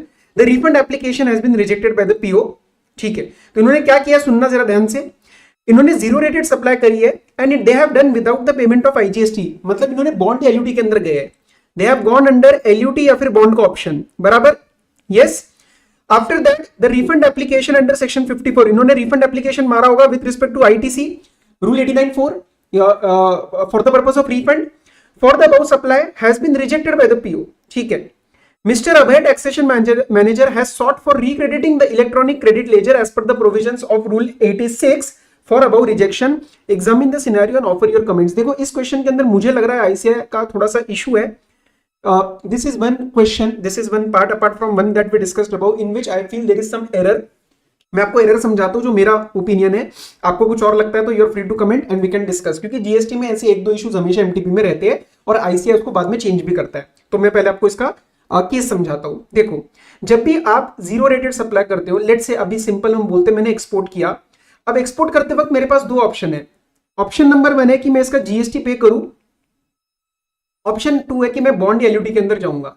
अगर मैं bond LUT के अंदर जाऊंगा तो मैं GST पे नहीं करूंगा, बराबर। जब मैं जीएसटी नहीं पे करता तो मेरा आईटीसी वैसा वैसा रह जाता है, तो मैं यहाँ पे आईटीसी का रिफंड क्लेम करता हूं। अब सर एक बात जो कई बच्चों को शायद अभी नहीं समझ आ रही हो कि सर ये रिक्रेडिट करने का क्या हिसाब है, रिजेक्शन एंड रिक्रेडिट का क्या हिसाब है। भाई इसमें कुछ नहीं है, सुनो मेरी बात। जब भी आप रिफंड का एप्लीकेशन फाइल करते हो with respect to your electronic credit ledger, तो जो भी क्रेडिट में आपका बैलेंस है उसको आप कम कर देते हो, उसको आप डेबिट कर देते हो। क्यों? क्योंकि उतना पैसा आप रिफंड मांग रहे हो। तो आप बोलते हो कि मेरा ये इलेक्ट्रॉनिक क्रेडिट लेजर लेट से 10 रुपीज का रिफंड है, तो मैंने 10 से कम कर दिया, अब आप मुझे 10 का कैश दे दो, you give me 10 rupees cash as a refund. Is this clear? तो जब मैंने डेबिट करके रिफंड मांगा कि चलो सरकार गवर्नमेंट मैं आपसे रिफंड क्लेम कर रहा हूं, तो अब मैंने अपना एक असेट कम कर दिया, अब आप मुझे कैश में वापस कर दो। और अगर कल को वो एप्लीकेशन रिजेक्ट हो जाए, गवर्नमेंट कहती है मैं आपको 10 रुपीज का कैश नहीं दूंगी, तो फिर मैं बोलूंगा due to any reason the application में भी रिफंड में भी रिजेक्टेड, तो अब मैं बोलूंगा जो ई क्रेडिट लेजर मैंने डेबिट किया था उसको मैं रिक्रेडिट कर दूंगा, क्योंकि आपने मुझे कैश में रिफंड नहीं दिया ना, लेट से मेरा फॉर्म गलत था या व्हाटएवर इट इज। तो जब भी I file the refund application for credit for refund of ITC, I have to debit the ledger, और जब एप्लीकेशन रिजेक्ट हो जाए तो रिक्रेडिट हो जाता है, पैसा मिल गया तो कहानी खत्म। ठीक है, तो सुनना, इन दोनों केस में जब मैं जीएसटी, जब मैं बॉन्ड या एलयूटी के अंदर जाता हूं एंड आई डू नॉट पे द जीएसटी, यहां पे मैं आईटीसी का रिफंड क्लेम करता हूं। अब आईटीसी का रिफंड जब मैं क्लेम करूंगा, I would debit the credit ledger and if the application is rejected then I would recredit it। और इस केस में यही हुआ है। क्यों? क्योंकि सर इन्होंने बोला है without the payment of IGST, तो मैं इस वाले ऑप्शन के अंदर गया हूं। तो in my opinion when I am going under this option and my application is rejected, I will recredit it, but ICI has given that उनका ये वाला ओपिनियन गलत है, टैक्सेशन मैनेजर का ये वाला ओपिनियन गलत है, ऐसा आईसीआई ने लिखा है। देखो, therefore contention is not sustainable as debit entry has not been made. In my opinion it will be made, in my opinion it will be made because I am going under the option of bond और LUT. और जब मैं bond LUT के option के अंदर जाता हूं तो मैं GST का पेमेंट करता ही नहीं हूं, और GST नहीं पे किया तो ITC वैसा का वैसा रह गया, ITC सेट ऑफ ही नहीं हुआ किसी चीज से, और ITC का जब मैं रिफंड क्लेम करूंगा तो मैंने डेबिट किया होगा. In my opinion here it should have been on payment. और मैंने इसके लिए क्या किया, आपका ICI का IDT का जो स्टडी मटेरियल था पेपर नंबर 8 का, मतलब न्यू कोर्स से पहले, उसमें ये सेम क्वेश्चन उठा के देखा तो उन्होंने वहां पे लिखा हुआ था ऑन पेमेंट. तो I feel this should be on payment. ठीक है, मैं आपको दूसरा ऑप्शन भी समझा देता हूं. जब आप GST का पेमेंट करते हो, मतलब अगर यहां पे लिखा होता ऑन पेमेंट, तो ऑन GST पेमेंट जब मैंने किया होगा तब मैंने ITC को सेट ऑफ किया होगा. और उस केस में जब मैंने रिफंड क्लेम किया होगा ना, वो किस चीज का किया होगा रिफंड क्लेम, वो किया होगा IGST पेमेंट का. और जब मैं IGST पेमेंट का रिफंड क्लेम करूंगा तब मैं कोई भी क्रेडिट का लेजर डेबिट नहीं करूंगा, क्योंकि मैंने ITC का रिफंड नहीं मांगा, मैंने तो इसका रिफंड मांगा है. तो जब ये रिजेक्ट होएगा तो वो रिक्रेडिट क्यों होगा, वो तो ओरिजिनली डेबिट ही नहीं हुआ है. So if this would have been on, then the answer would have been what the ICI has given currently, that the contention is wrong. But in my opinion, जब यहाँ पे वो without payment जा रहे हैं and now he is wanting to recredit it, it is correct because ये debit हुआ होगा. So ठीक है, मैं ICI को I will be putting a mail, मैं हमेशा डालता हूँ जब भी अपने इश्यूज होते हैं, कभी कभार ICI ठीक भी करता है. ठीक है, तो मैं उसके ऊपर अपडेट कर दूंगा. आपका कुछ और ओपिनियन है तो you can comment and I will talk on it. चलो नेक्स्ट की बात करते हैं. B. Mr. Narayan has over 3 consignments of 200, 400 and 400 units, imported a total of 1000 units of article ZIP, which have been valued at 1150. 1150 का valuation आया. Customs duty has been assessed at 250. He adds profit margin of 350. सारा मिला के मोटा मोटा ये बन गया मेरा 1750 का जो इसने सेल किया है. ठीक है, कितने यूनिट्स थे, 1000 यूनिट्स. 1000 यूनिट्स. आगे आओ. After 1 month of selling the entire consignment of this article ZIP, Mr. Narayan found out that there had been error in the payment of amount of duty. Oh my God, payment में गलती हो गई है. In which duty for consignment of 200 units was paid as if it was 400, resulting in excess payment of duty. Mr. Narayan files an application for refund of 50,000. Is the bar of unjust enrichment attracted? पहले गलती सुनो हुई क्या है. जो 200 units का consignment था, it was a consignment of 200 units. Yes, मैंने गलती से पेमेंट कर दिया 400 यूनिट्स का. मैंने पर यूनिट जो कस्टम ड्यूटी पे करनी थी वो सही पे करी है, लेकिन ज्यादा यूनिट्स पे पे करी है. तो कितने पे ज्यादा पे करी, 200 की जगह 400 पे. तो I have paid excess on 200 into I have paid 250 customs duty. तो इसका आपने you claim the refund. Now the question is the bar of unjust enrichment attracted? What is the unjust enrichment? Unjust enrichment says that if the incidence of any excess duty is passed on to some other person, I cannot claim refund. Tell me one thing, here is the incidence passed on to any other person? Answer is no. क्यों? आपके सामने calculation है. मैंने हर एक unit जो cell किया है वो 1150, 250 और 350 ऐड करके सेल किया है. ये 250 मैंने पर यूनिट ही तो चार्ज किया है. अगर ये ऐसा होता कि सर पर आर्टिकल मैंने 250 का जो कस्टम ड्यूटी की जगह 350 पे किया गलती से, और यहां पे भी 350 चार्ज किया, तो आपने 100 एक्सेस का इंसिडेंस पास ऑन किया है. बट मैंने कस्टमर को तो 250 पास ऑन किया है. मैंने अपनी जेब से गलती से 200 यूनिट्स के ऊपर ज्यादा ड्यूटी पे करी है, और वो 200 यूनिट्स एक्स्ट्रा थोड़ी है, वो तो रियल लाइफ में आई नहीं है. कंसाइनमेंट 200 का ही आया है. मैंने सेल तो उतना ही किया ना जितना मैंने मंगवाया, लेकिन पेमेंट गलती से मैंने 400 यूनिट की कर दी. 200 की जगह आई पेड ऑन 400. तो इसका जो इंसिडेंस है वो तो मैंने बियर किया ना, मैंने किसी को पास थोड़ी किया है. मैंने तो उतना ही पास किया जितना मैंने सेल किया. अगर क्वेश्चन आपको ये कहता, ध्यान से सुनना, कि 250 की जगह आपने 500 चार्ज किया है, इसका मतलब कहीं ना कहीं you are increasing the cost to the customer and you are passing on the incidence of the double custom duty that you have paid by mistake. ये बहुत ही लॉजिकल है, ये बेसिक कॉस्टिंग का दिमाग है, बेसिक कॉस्टिंग का दिमाग. ठीक है, मैं फिर से बोल रहा हूं, मैंने 200 यूनिट सेल किए और पर यूनिट कस्टम ड्यूटी 250 ही चार्ज किया, 250, एंड 250 ही मुझे पे करना था. एक्चुअल में मैंने पे कर दिया 250 ही, बट 400 यूनिट पे.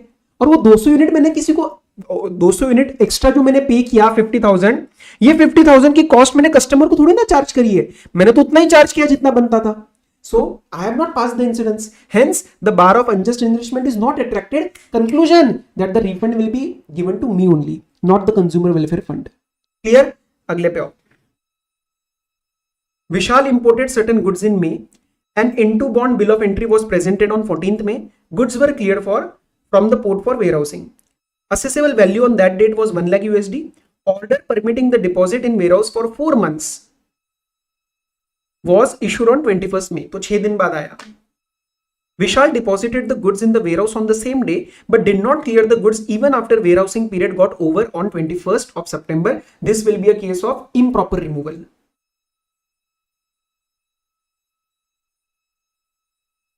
Improper removal. A notice was issued under section number 72. Yes, section 72 का ये improper removal demanding duty and interest. Vishal finally cleared the goods on 14th of October. Compute the amount of duty and interest payable. तो पहले तो मैं duty निकालता हूं. देखो duty के लिए आपको कैसे काम करना है. 1 lakh is the valuation. 1 lakh is the valuation USD. Exchange rate किस दिन का लेना है? जिस दिन बिल ऑफ एंट्री फाइल होता है ओरिजिनल इनटू बॉन्ड वाला, नॉट एक्स बॉन्ड वाला, इनटू बॉन्ड वाला. तो into bond bill of entry पास हुआ है 14 मई को, तो 14 मई का मैं एक्सचेंज रेट उठा लूंगा सीबीआईसी का. यस सीबीआईसी का है करेक्ट 65.2. समझ में आया यहां तक? Okay okay. अब मुझे बात बताओ, जो ड्यूटी आपको निकालनी है उसके लिए रेट किस दिन का पिक करना है? रेट आपको पिक करना है जिस दिन x bond bill of entry file हो रहा है. तो देखो विशाल the order permitting the deposit was issued on 21st May and Vishal deposited but did not clear the warehousing even if got over on 21st September. इस दिन मान लिया जाएगा कि गुड्स रिमूव हो गए. हम मान लेंगे, there is one specific sentence given हमारे बुक में भी है, मटेरियल में भी है कि 21 सितंबर को मान लेंगे कि गुड्स क्लियर हो गए. तो 21 सितंबर का आप 10% का रेट उठा लोगे. तो अगर आप करोगे 1 lakh into 65.2 that will be the valuation और उसका 10% will be your 6,52,000 will be your duty. और बेटा जी इसके ऊपर सरचार्ज ऐड करना मत भूलना, कभी भी लाइफ में इसके ऊपर सरचार्ज ऐड करना मत भूलना. Answer will B 7,17,200 that is the duty payable. एक बार ड्यूटी मैच कर लेते हैं 717,200. अब बात करते हैं इसके इंटरेस्ट की. देखो इंटरेस्ट आपको याद होगा कि हम आपको परमिट तो करते हैं 4 महीने पे के लिए we allowed the warehousing, but interest 90 days के बाद से लगना स्टार्ट हो जाता है. तो 90 days from what? From the date of the PO's order for warehousing. Actual warehousing आपने कब करी उससे मुझे फर्क नहीं पड़ता. Order permitting the warehousing was passed on 21st May. 21st May के आगे 90 डेज गिनो तो आपके बनेंगे 31st May माइनस 21 मई, जून, जुलाई और आपका अगस्त. तो ये आपका बनेगा 19th अगस्त. यस 19th अगस्त को आपका पीरियड खत्म हो चुका है. 19th अगस्त को your period of 90 days has expired. अब 19th अगस्त से आगे इन्होंने एक्चुअल में कब क्लियर किया? 14th ऑफ अक्टूबर को. 14th ऑफ अक्टूबर को. तो देखो 31 minus 19 August, September and October. So this will be your 56 days का इंटरेस्ट आपका लगेगा. 90 डेज तक we are not going to charge interest. वो खत्म होता है 19th अगस्त को. 20th अगस्त से आपका इंटरेस्ट लगना स्टार्ट होगा till the date you actually clear and pay us. Yes तो आपका यहां तक का इंटरेस्ट बनेगा 56 डेज का. तो फाइनल आंसर आपका इंटरेस्ट का बनेगा 7,17,200.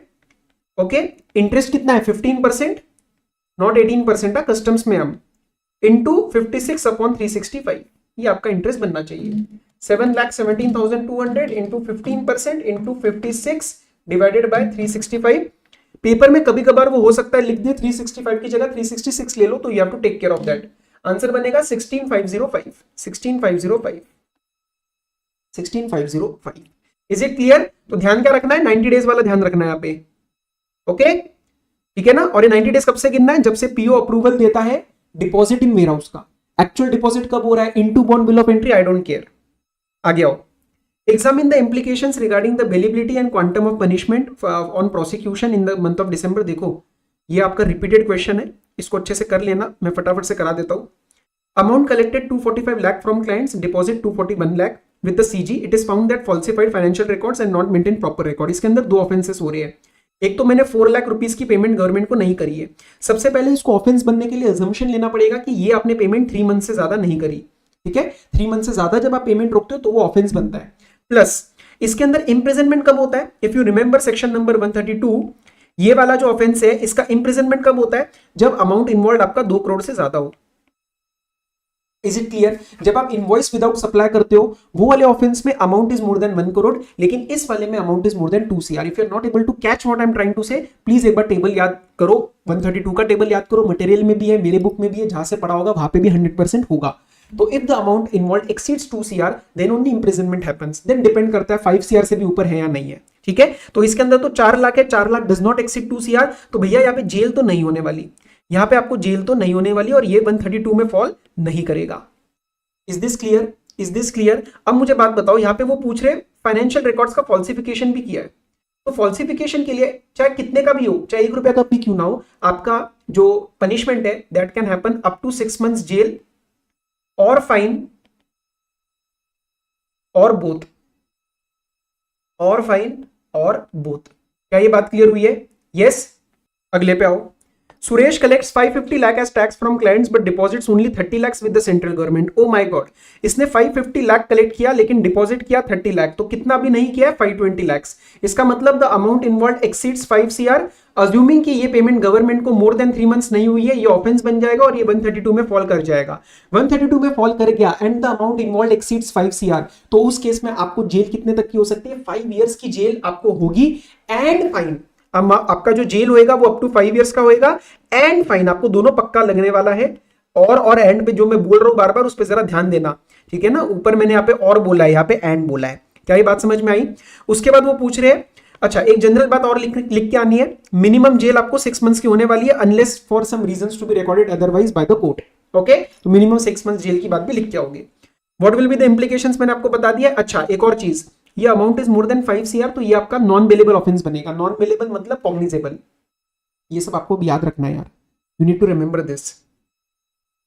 What would be the position, वो एक और चीज पूछ रहे हैं। इंप्लीकेशंस तो मैंने बता दिए पनिशमेंट के, प्रोसिक्यूशन के। What would be the position if they repeat the offence, अगर आपने ऑफेंस कोई भी रिपीट किया तो for every second and subsequent offence, every second and subsequent offence, चाहे आपका अमाउंट कुछ भी इन्वॉल्व हो, आपको 5 years तक की सजा एंड फाइन होने वाला है। 5 years तक की जेल एंड फाइन लगने वाली है। तो प्लीज ये एंड और पे थोड़ा सा ध्यान देना और ये क्वेश्चन अच्छे से कर लेना। ये क्वेश्चन काफी बार रिपीट हुआ है। I hope this is clear. ये एक अजम्पशन दे रहे हैं, it may be assume that offences are proved in the court. Proved in the court मतलब भैया कन्विक्शन हो रहा है, कन्विक्शन के टाइम पे ऑफेंसेस के पेनल प्रोविजंस लगेंगे ना, इसीलिए। आगे आओ। In an order dated 20th August issued to QR Limited, the JC has confirmed the, ये प्री डिपॉजिट का सवाल है, प्री डिपॉजिट में कुछ है नहीं, क्विकली करा देता हूं फिर भी। IGST की डिमांड हुई है 280 CR की। Company is disputing the entire demand, मतलब self admitted liabilities nil, the entire amount is the disputed amount. It wants to know the pre deposit to make under IGST act for filing an appeal before appellate authority. तो appellate authority में जाना है तो 10% और 50 CR, whichever is lower आपका 28 CR हो जाएगा। अगर appellate authority also confirms the order, then the company wants to file before appellate tribunal, तो उसमें प्री डिपॉजिट कितना बनेगा? इट विल बी 20% और 100 crore whichever is lower। तो 20% कितना बनेगा आपका? 56 CR will be the amount। ठीक है, तो ये तो यार देखो प्री डिपॉजिट तो करके ही जाना है, प्री डिपॉजिट में वरना आप गड़बड़ करोगे। इट इज मोस्ट प्रोबेबल कि आपका प्री डिपॉजिट का सवाल आ सकता है। What are the conditions required to be fulfilled by the importer to make the imported goods eligible for preferential rate? कुछ नहीं है, ये 4 conditions आपको मेनली लिख के आनी है। पहला ये होता है कि वो प्रेफरेंशियल रेट की तरह नोटिफाइड होना चाहिए। यस। उसके बाद होता है कि आपको स्पेसिफिक क्लेम करना है कि हाँ ये मेरा this is my claim, I am claiming the specific preferential rate, कि मुझे नॉर्मल वाला रेट नहीं चाहिए, प्रेफरेंशियल रेट चाहिए जो कॉलम नंबर 5 में रहता है। ओके। उसके बाद आपको ये भी बताना है कि ये गुड्स उस पर्टिकुलर नोटिफाइड एरिया में मैन्युफैक्चर हुए हैं। ठीक है, अगर मैन्युफैक्चर वहां पे हुए तो ही आपको वो मिलेगा, ऐसा नहीं कि वहां से सिर्फ आप इंपोर्ट एक्सपोर्ट करो तो फायदा मिल जाएगा। और चौथा, रूल्स के हिसाब से उसको चेक किया जाएगा कि एक्चुअल में जो आप बोल रहे हो वो सब सही है या नहीं। तो ये 4 पॉइंट्स आपको याद रखने, नहीं याद तो फटाफट यही से देख लो। 4 पॉइंट्स का आपको 4 नंबर मिल जाएंगे, इसमें कुछ सजाने की जरूरत नहीं। Answer write a brief note on summary assessment on special cases as per section 64। Section 64 theoretically direct लिख के आना है। एक बात नहीं छोड़नी जो आप छोड़ के आते हो कि गुड्स के केस में अगर हमें टैक्सेबल पर्सन नहीं समझ आ रहा कौन है, तो जिसके पास भी गुड्स है, whoever has the physical possession, he shall be deemed to be the taxable person, और उससे अपन टैक्स ले लेंगे। Explain the provisions of rectification of errors on the face of record under 161। Direct section है, authority ने कोई गलती करी है तो वो अपना अपेरेंट जो एरर्स ऑन रिकॉर्ड होते हैं वो रेक्टिफाई किए जा सकते हैं। 3 मंथ्स में कोई पार्टी भी आके बता सकती है, लेकिन रेक्टिफिकेशन जो होगा वो 6 मंथ्स के अंडर होगा, 6 मंथ से ज्यादा नहीं होगा। Circumstances in which PO can authorise arrest, इसके अंदर आपको सेक्शन नंबर 132 लिखना है। अरेस्ट के लिए आपका मिनिमम अमाउंट इन्वॉल्व होता है 2 CR, ठीक है, मिनिमम अमाउंट इन्वॉल्व होता है 2 CR। 2 CR के मतलब ऐसा नहीं हो सकता कि 50 लाख 60 लाख जैसे ऊपर क्वेश्चन किया था 4 लाख, तो उसमें you are not going to arrest. Is it clear? चलो, liability of the retiring partner of the firm for any interest tax penalty if any leviable on the firm under the CGST, IGST, SGST। Retiring partner की बात कर रहे हैं। अब retiring partner वाला आप करके नहीं जाते हुए वाला चैप्टर नंबर 20 आई थिंक, उसमें अगर पार्टनर रिटायरिंग हो रहा है तो कमिश्नर को बताना पड़ता है। फर्म या पार्टनर कमिश्नर को बताएंगे कि ये पार्टनर रिटायर हो रहा है तो इसकी लायबिलिटी उस दिन के बाद से नहीं रहेगी। Whatever the previous liabilities will be there, उसके लिए वो लायबल रहेगा, लेकिन उसके बाद के लिए वो लायबल नहीं रहेगा, ठीक है। और अगर आपने 1 मंथ में within 1 month of retirement नहीं बताया तो till you tell the commissioner उस पार्टनर की लायबिलिटी भी नाउ आ जाएगी। तो इसलिए बेटर है जब भी रिटायर हो रहे हो फटाफट से कमिश्नर को बता दो कि मैं यहां से अलविदा हो चुका हूं। ये था हमारा एमटीबी का डिस्कशन। कितना टाइम लगा है? मोटा मोटा 1 घंटा 15-20 मिनट। सो क्वेश्चन ज्यादा मुश्किल नहीं थे। I didn't find any big level, एक हाई लेवल का क्वेश्चन पेपर नहीं था। और मैं बोलूंगा पेपर में ये एक्सपेक्ट मत करना, इससे थोड़ा सा ऊपर ही एक्सपेक्ट करना, ठीक है। So our resources will help you for getting that level of preparation की मुश्किल आ जाए तब भी आप 60 एम कर सकते हो, आसान आ जाए तो आप 70, 80, 90 भी एम कर सकते हो अगर तरीके से पढ़े हो, तरीके से रिसोर्सेज यूज की है तो। Right, so till we meet in our next lecture, all the very best, study well, take care, be safe, bye bye.